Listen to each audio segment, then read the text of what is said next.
सम्भाषणसन्देशसंस्कृतमासपत्रिकायां प्रकाशितानां बालकथानां ध्वनिप्रसारणम् इदं बालमोदिनी इति। निन्द्यं कर्म राक्षसत्वाय। गुरुनानकः कदाचित् प्रियेण शिष्येण मरदानेन सह विन्ध्याचलपरिसरे गच्छन् आसीत्। तदवसरे केचन वन्यजातीयाः मरदानं बद्ध्वा नीतवन्तः।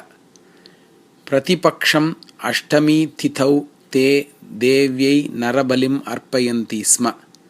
मरदानम् अपि बलिरूपेण अर्पयितुम् इच्छन्तः ते तं भैरवीगुहां प्रति नीतवन्तः।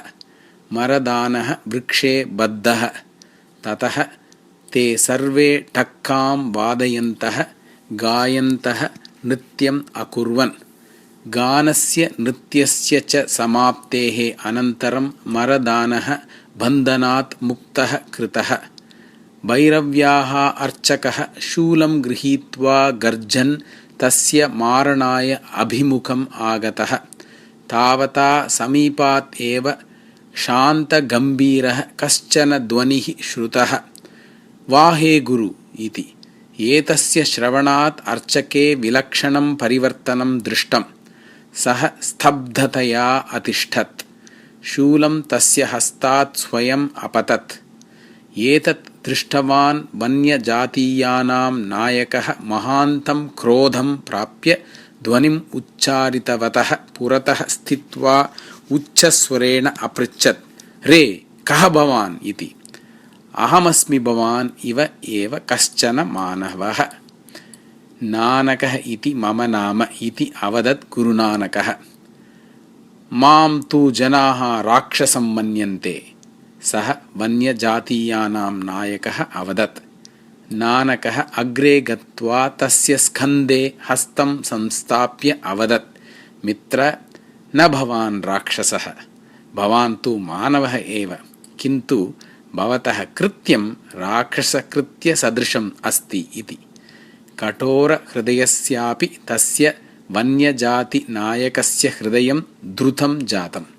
सः आश्चर्येण नानकस्य मुखम् अपश्यत्।